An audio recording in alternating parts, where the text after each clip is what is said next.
Hi guys, welcome you all to the channel. जैसा कि आप सब जानते हैं कि डे बाय डे साइबर के केसेस बढ़ते जा रहे हैं। आज की डेट में आप किसी को फ़ोन कॉल भी करते हैं तो साइबर से रिलेटेड मैसेजेस जरूर आपको आते हैं। तो आज की डेट में हो ये रहा है कि आपके अकाउंट में कुछ पैसे आ जाते हैं, किसी भी रीज़न से आपका अकाउंट फ्रीज या लीन कर दिया जाता है, जिसमें कि आपको बहुत सारे प्रॉब्लम्स फेस करने पड़ते हैं। बहुत सारे लोगों की EMI बाउंस हो जाते हैं बिकॉज वो फ्रीज हो गए हैं। बहुत सारे लोगों को ये प्रॉब्लम फेस करना पड़ता है, उनके घर पे नोटिस आ जाता है कि आप विदिन 3 डेज या 7 डेज हमारे पुलिस स्टेशन में आइए, otherwise will take action against you. ये बहुत सारी चीज़ें आज की डेट में लोगों को फेस करना पड़ रहा है। तो ये होता क्यों है, इससे बचने के क्या उपाय है, अगर ऐसा कुछ हो जाता है तो हम इसे कैसे सॉल्व करें, इन चीज़ों पे आज के वीडियो में डिस्कस करेंगे। तो चलिए वीडियो को स्टार्ट करते हैं।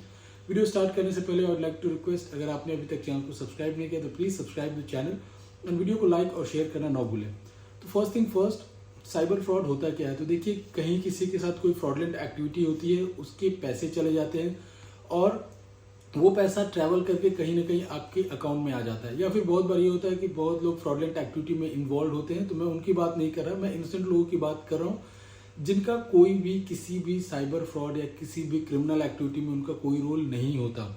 उनके अकाउंट में XYZ अमाउंट आ जाता है और बहुत सारे साइबर सेल्स हैं जो आज भी फ्रीज कर रहे हैं, उनका बैंक अकाउंट फ्रीज कर देते हैं। या फिर बहुत सारे आज के डेट में साइबर सेल्स हैं जो कि अगर 3rd लेयर पे है, 4th लेयर पे है, तो इसमें सिर्फ लीन लगा देते हैं और उनके बाद ये होता है कि आपको नोटिस भी आ जाती है। तो इसके हम बाद में डिस्कस करेंगे। सबसे पहले अगर कभी भी कुछ ऐसा आपको होता है, देखिए, और साइबर फ्रॉड बहुत ज़्यादा करके अगर आप कहीं कोई फ्रॉडलेंट एक्टिविटी हो रही है, उसमें से पैसे आ गए, या फिर आप किसी बेटिंग साइट से कुछ पैसे विड्रॉ कर रहे हैं, P2P खेल रहे हैं, आप P2P से कोई पैसे अर्न कर रहे हैं, तो जिसमें भी चांसेस होते हैं कहीं ना कहीं फ्रॉडलेंट एक्टिविटी हो और आपके अकाउंट में वो फ्रॉडलेंट अमाउंट आ जाए, तो इसमें आपका या तो साइबर सेल से बैंक अकाउंट फ्रीज हो जाएगा या फिर लीन हो सकता है। तो आपको सबसे पहले करना ये है कि घबराने की जरूरत नहीं है। सबसे पहले आपको अपने बैंक को अप्रोच करना है और उनसे सारा डिटेल्स लेना है, किस साइबर सेल से कंप्लेंट है, क्या जो इन्वेस्टिगेशन ऑफिसर है उनका कॉन्टैक्ट नंबर क्या है, ईमेल आईडी, ये सारी चीज़ें लेके आप उनको ट्राई करें कि व्हाट्सएप के थ्रू या ईमेल के थ्रू उन्हें कॉन्टैक्ट करने की कोशिश करें।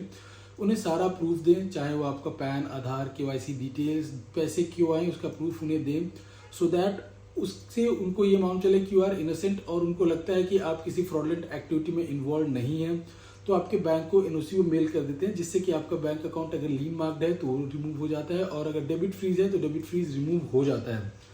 तो ये प्रोसीजर है, आपको खुद से फॉलो कर सकते हैं। अगर आपको करने में प्रॉब्लम हो रहा है, आप फेस नहीं कर पा रहे, अगर आप उन्हें कांटेक्ट नहीं कर पा रहे और आप किसी दूसरे स्टेट में रहते हैं, कंप्लेन सपोज कर्नाटका से है, आप रहते दिल्ली में, यूपी में है, तो ऐसे में आप नहीं जा सकते, या फिर आपको ऐसा लग रहा है कि आपने सारी चीज़ें कर ली, आपसे कोई भी सॉल्यूशन नहीं निकला, तो you contact on the given number. हमारी team will try to help you out, जिस तरीके से भी आपका अकाउंट लीन रिमूव कराने से लेके या फिर कोई भी साइबर फ्रॉड से रिलेटेड कोई हेल्प हो तो our team will try to help you out. तो अब बात करते हैं कि इसमें हमें सारे प्रिकॉशंस कैसे लेने। अगर सपोज हमारे पास नोटिस आ जाता है, देखिए बहुत सारे स्टेट में होता है ये है कि अगर कुछ भी अमाउंट आपके पास आ जाता है तो एक तो NCRP जिसमें कंप्लेंट होता है, जिसकी वजह से आपके अकाउंट में लीन लग जाता है। अगर मैं बात करूं कर्नाटका स्टेट का, बैंगलोर का अगर बात करूं स्पेसिफिकली, तो होता ये है कि NCRP से जैसे ही कंप्लेंट आता है आपके अकाउंट में एक पर्टिकुलर अमाउंट लीन मार्क्ड हो जाता है। उसके बाद लोकल पुलिस स्टेशन, जिस पुलिस स्टेशन में मैटर जाता है, बिकॉज किसी भी कंप्लेंट का एक जुरिस्डिक्शन होता है, उस साइबर सेल में चला जाता है वो मैटर ट्रांसफर होके। तो अब वो साइबर सेल में क्या करते हैं कि वो आपको बैंक को एक नोटिस भेज दे। तो बैंक ड्यू टू कंफ्यूजन, क्योंकि बैंक वालों को भी आज के डेट में, सॉरी टू से, बट समझ नहीं इन चीज़ों की, वो मैच नहीं करते कि कंप्लेंट नंबर सेम है, वो 2 बार लीन मार्क कर देते हैं। एक तो जो लोकल पुलिस स्टेशन से गया वो, और NCRP से जो कंप्लेंट है उससे। अगर सपोज आपका 20,000 का लीन मार्क्ड है, 20,000 के फ्रॉडलेंट अमाउंट है, तो आपका 20 + 20 40 का लीन मार्क कर देते हैं, due to negligence and due to lack of understanding. इससे आपको प्रॉब्लम फेस करना पड़ता है और साइबर सेल का नोटिस अलग आता है कि आप इतने दिन में हमारे पास आइए, सारी डिटेल्स सबमिट कीजिए। तो आप देखिए, इसमें डरने की जरूरत नहीं है, आप सारी चीज़ें उन्हें सबमिट कर सकते हो और बता सकते हैं कि you are not involve in any fraudulent activity. फिर भी आप नहीं कर पा रहे तो आप ट्राई करें कि जो हेल्पलाइन नंबर दिया है उसे कॉल करके जो भी हेल्प चाहिए, will definitely try to help you out. और ऐसे में कभी भी साइबर सेल आपको बुलाता है तो ये ध्यान दें, चाहे वो लीन मार्क्ड हो या फिर लीन मार्क नहीं हो। लोग बोलते हैं कि लीन मार्क्ड है, कोई डरने की जरूरत नहीं है, आप कुछ बात नहीं, इसमें कोई प्रॉब्लम नहीं होगा। बट देखिए, किधर न किधर कंप्लेंट है, डेफिनेटली उनको जो इन्वेस्टिगेशन करना है, इन्वेस्टिगेशन ऑफिसर को वो सारी चीज़ कोर्ट में भी उन्हें सबमिट करना है, तो उनके ऊपर भी ऑब्लिगेशन होता है कि सारा इन्वेस्टिगेशन कंप्लीट करके बैंक में जो कोर्ट है, कोर्ट में वो सारी डिटेल्स सबमिट करें। तो आपको भी कॉपरेट करना, आप ड्यूटी बाउंड है कॉपरेट करने के लिए उनके साथ में।